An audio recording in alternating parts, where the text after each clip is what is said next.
already discussed in my first video that these videos are for Himachal Pradesh Judiciary. So this is my second video for Civil Law 2 where we'll discuss few important questions. So let us begin. So my first question is, an agreement enforceable by law is A. Enforceable acceptance, B. accepted offer, C. approved promise, D. contract. हम सबको पता है all agreements which are enforceable by law are contracts. तो जो भी agreement जिनको हम law में इन्फोर्स कर सकते हैं उन्हें हम कॉन्ट्रैक्ट कहते हैं. तो फर्स्ट का हमारा आंसर हो जाएगा ऑप्शन डी. चलिए सेकंड पे चलते हैं.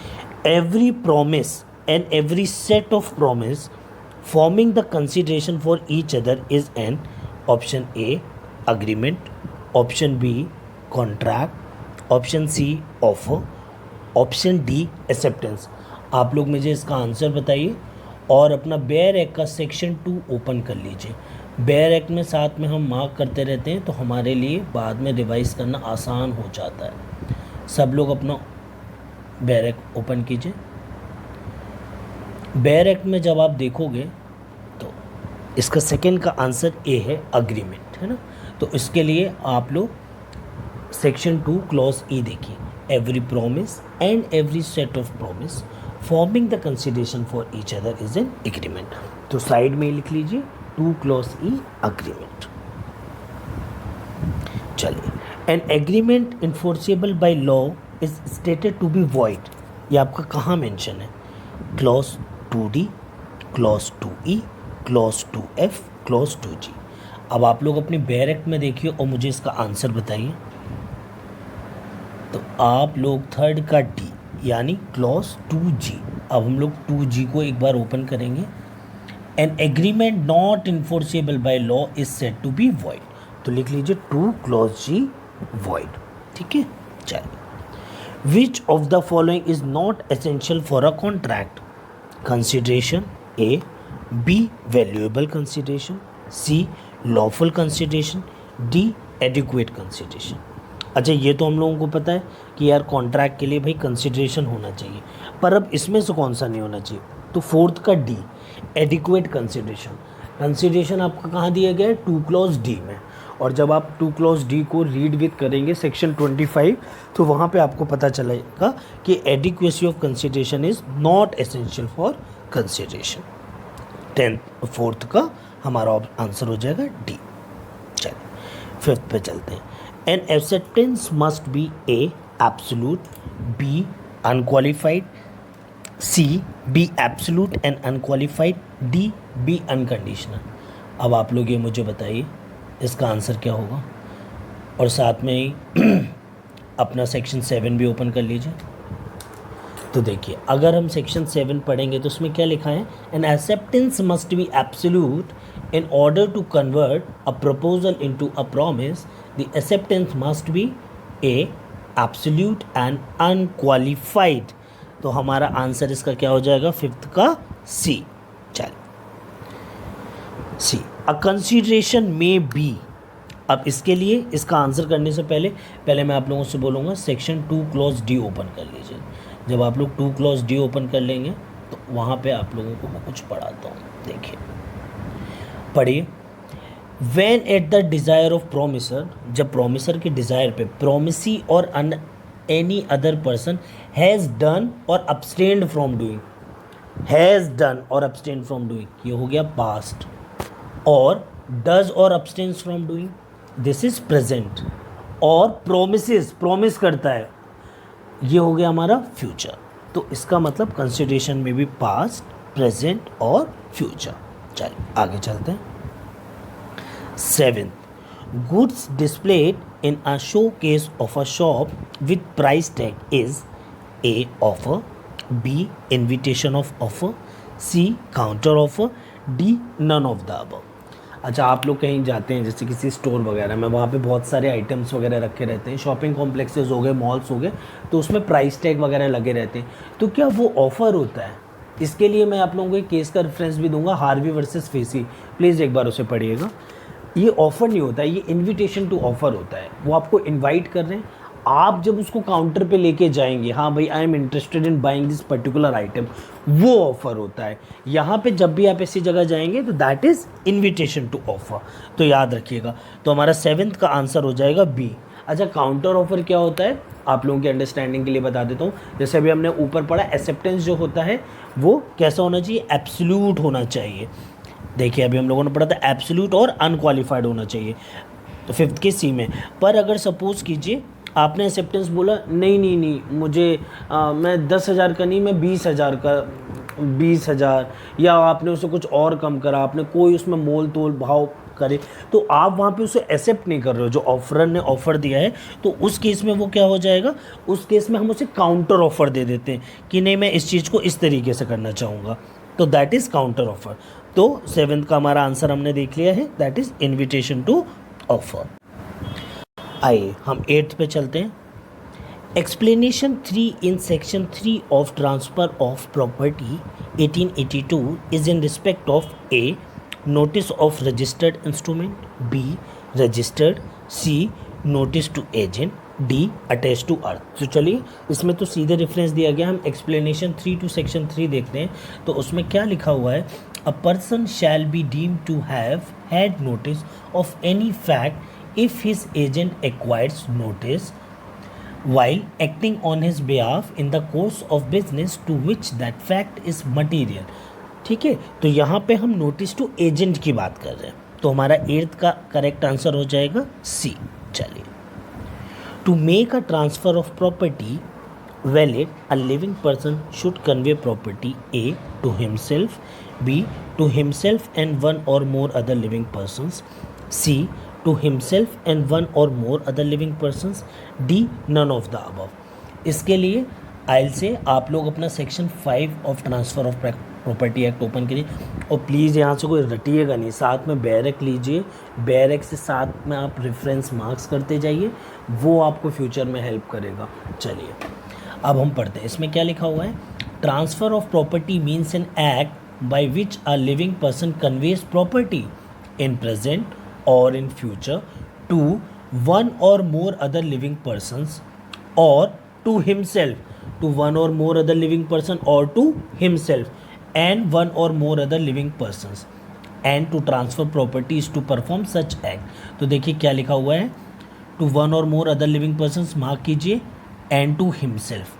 तो देखिए यहीं पे हमारा आंसर बन जाएगा, क्या होगा, 9th का correct answer will B, 9th का करेक्ट आंसर इज बी। चलिए हम आगे चलते हैं। Living person under section 5 of transfer of property act excludes A company incorporated, B company not incorporated, C juristic person, D assembly of individuals. So 10th का correct answer will be D.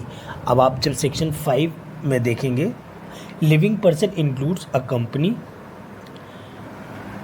और association or body of individuals whether incorporated or not. तो यहाँ पे assembly of individuals हमारा कहीं पर भी नहीं आ रहा है। चलिए हम आगे चलते हैं। A transferee who becomes insolvent will not be disentitled of the property transferred is dealt with under section 9, 10, 11, 12। अब आप लोग बताइए इसका करेक्ट आंसर क्या होगा, इसका करेक्ट आंसर होगा 11th का डी, यानी हमारा सेक्शन 12। आप लोग एक बार सेक्शन 12 देखिए, उसकी हेडिंग क्या है, condition making interest determinable on insolvency और अटेम्प्टेड एलिनेशन। तो यहाँ पे इंसॉल्वेंसी वाली जो बात है वो सेक्शन 12 में दी गई है। चलिए आगे चलते हैं। Section 14 of transfer of property act deals with, अपने इंडेक्स में मार्क कर लीजिए, section 14 deals with rule against perpetuity. इसको हम जब मेंस की क्लास लेंगे तो डिटेल में डिस्कस करेंगे what is rules against perpetuity. फिलहाल के लिए 12th का correct answer will be A, rules against perpetuity.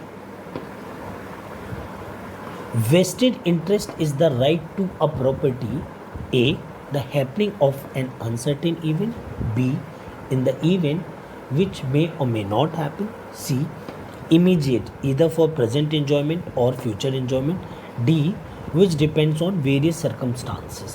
तो चलिए सेक्शन नंबर 19 ओपन कर लीजिए, which deals with vested interest. क्या कहता है D, where on transfer of property and interest therein is created in favour of a person without specifying the time when it is to take effect or in terms specifying that it is to take effect forthwith or happening of an event which must happen, ठीक है, यानी certain event की बात की गई है, such interest is wasted.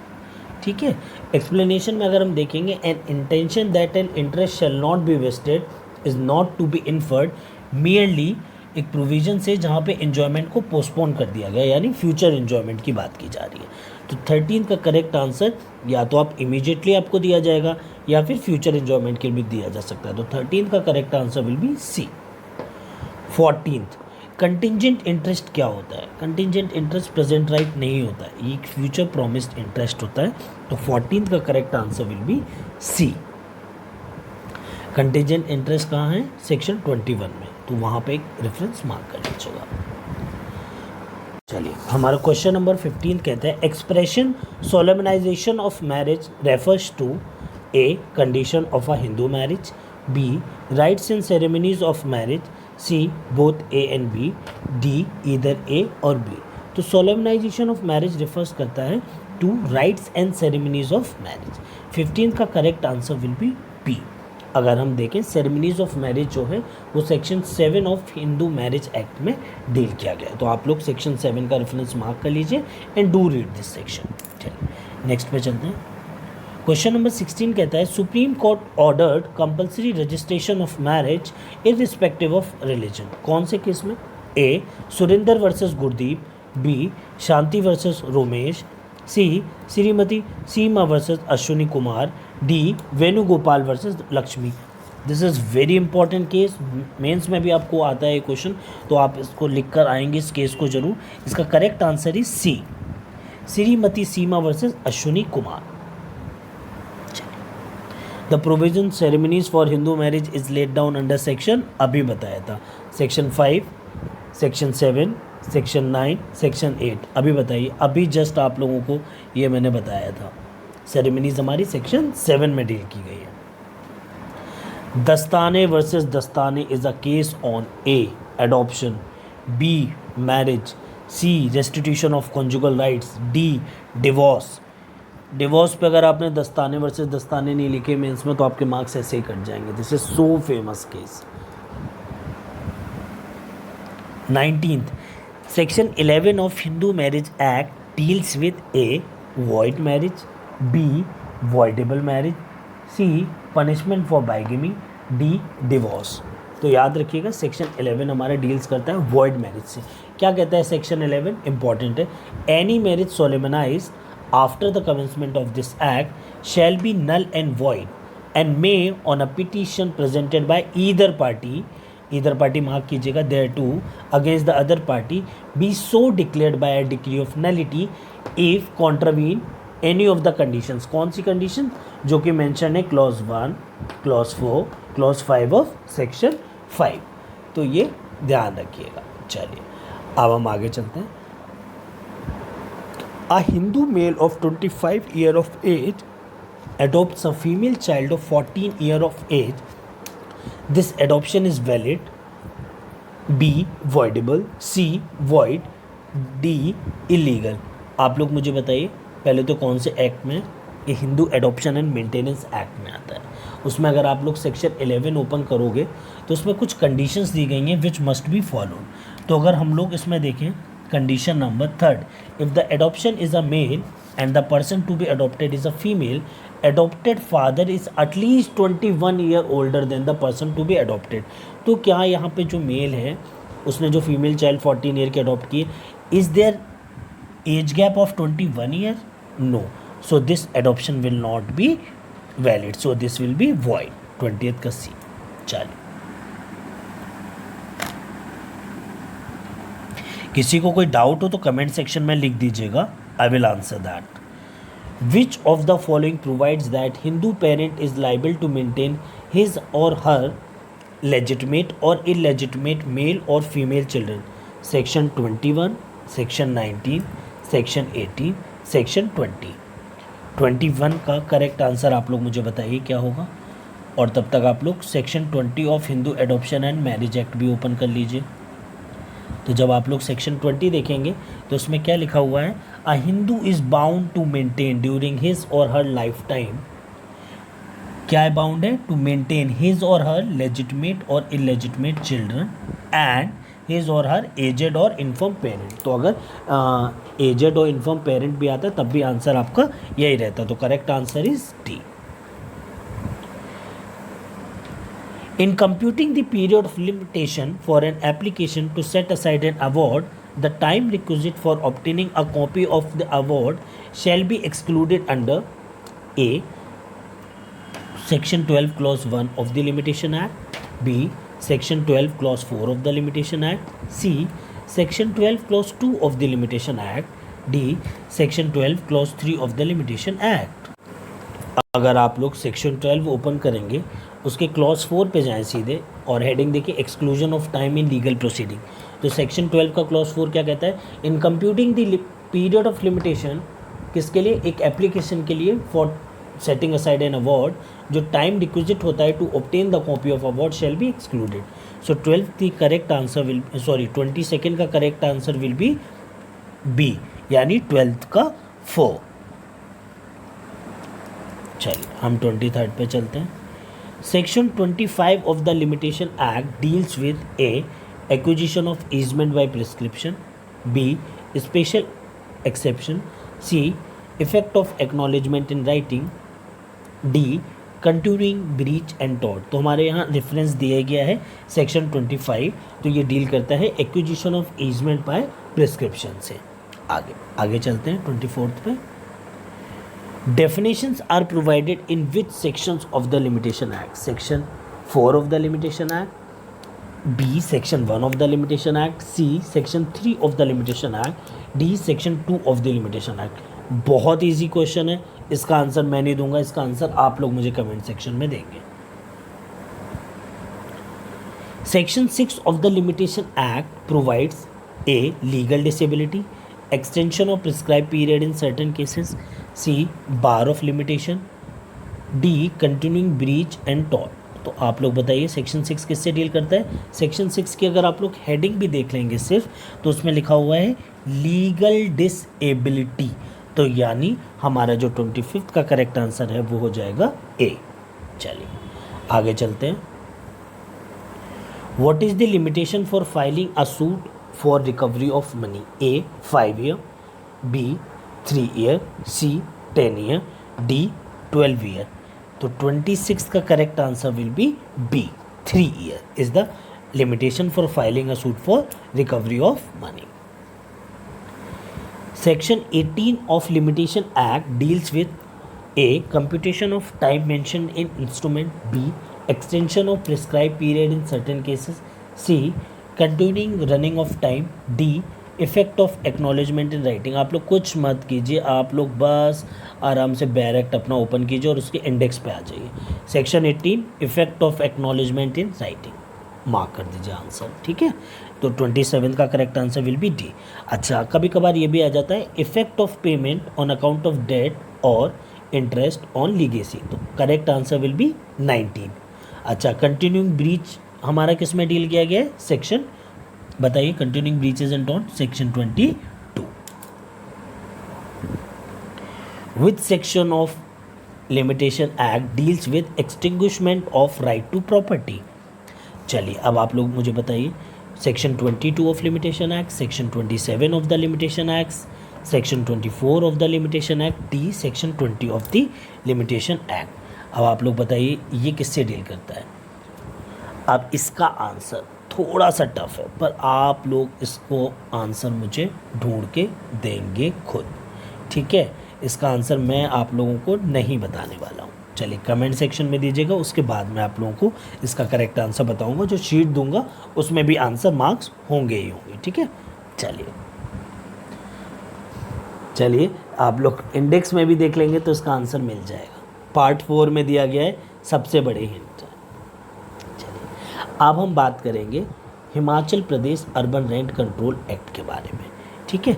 चलिए, as per proviso to section 7 of Himachal Pradesh urban rent control act, an agreement for the payment of any sum addition to rent, यानी जो एग्रीमेंट है वो पे करना है sum addition to rent, rent के अलावा, in excess of standard rent shall be binding on both the parties, not exceed prescribed threshold, C depend on the terms of agreement since it's a private affair between the parties, D null and void. ये आप किसी भी state का rent control act उठा लीजिए, अगर आप लोग स्टैंडर्ड रेंट से ज़्यादा रेंट के लिए कोई एग्रीमेंट बनाते हैं तो वो वॉइड होता है, हमेशा याद रखिएगा। ये क्यों होता है? क्योंकि हम कहीं ना कहीं यहाँ पे टीनेंट का इंटरेस्ट प्रोटेक्ट करते हैं, वरना ऐसा हो जाए कि ऑन पेपर्स तो भाई एग्रीमेंट इतना है लेकिन उसके बाद आपको इतना और देना पड़ेगा, तो उस केसेस में हमेशा नल एंड वॉइड होता है। तो 29 का correct answer will be D. चलिए आगे चलते हैं। Under Himachal Pradesh urban rent control act the controller shall fix the standard rent at percentage of aggregate cost of construction and market price of the land comprised in premises on the date of commencement of construction whole in case of residential building percentage. तो अब ये बताइए standard rent fix करता है कितने percent पे जब वो रेसिडेंशियल होता है और नॉन रेसिडेंशियल, तो इसका आंसर आपको मिलेगा सेक्शन 4 पे। तो आप लोग जब अपना section 4 of Himachal Pradesh urban rent control act open करेंगे तो वहाँ पे आपको इसका करेक्ट आंसर मिलेगा। इसका करेक्ट कंट्रोलर फिक्स करता है 10% of the aggregate cost of construction and market price of land जो कंप्राइज होती है प्रीमाइस पे on the date of commencement of construction. However, in case of non-residential building, standard rent shall be fixed on the basis of 15% of aggregate cost of construction and market price of land. तो इसका correct answer will be 30th का B। चलिए 31 में हम चलते हैं। Where standard rent has been fixed under section 4 of Himachal Pradesh Urban Rent Control Act 1987, no further increase or decrease shall be permissible for a period of A 3 year, B 5 year, C 7 year, D 9 year. तो section 5 में इसका reference दिया है और correct answer will B 3 year. तो 3 year तक नहीं हम इंक्रीज करेंगे। चलिए 32 for conversion of residential building into a non residential building choose the correct answer. A section 12 state that written permission of the controller is required, B section 13 state that written permission of controller is required, C section 12 that written permission of controller along with governor is required। तो इसका correct answer हो जाएगा हमारा A। हमें section 12 में section 13 में नहीं, ध्यान रखिएगा रिटर्न परमिशन किसकी चाहिए होती है? कंट्रोलर साहब की। चलिए next, controller shall be deemed to be a magistrate for recovery of fine under the provision of which of the following section of Himachal Pradesh urban rent controller act. तो 33 का correct answer will be section 31। तो 33 का भी is section 31। Section 31 में controller को deemed magistrate माना जाता है for the purpose of recovery of fine. ठीक है, अगर आप लोगों का कोई भी डाउट हो तो प्लीज़ कमेंट सेक्शन में मेंशन कर दीजिएगा। हमारी टेस्ट सीरीज़ भी स्टार्ट हो रही है हिमाचल प्रदेश की। आप लोगों को कोई भी कोर्स लेना हो तो please contact on our channel target for IQ। आप सत्येंद्र सर से सीधे बात कर सकते हैं और अपनी रिक्वायरमेंट्स बता सकते हैं। आज के लिए इतना ही, हमारा नेक्स्ट वीडियो क्रिमिनल लॉ पर आएगा। ठीक है, thank you so much and have a nice day everyone.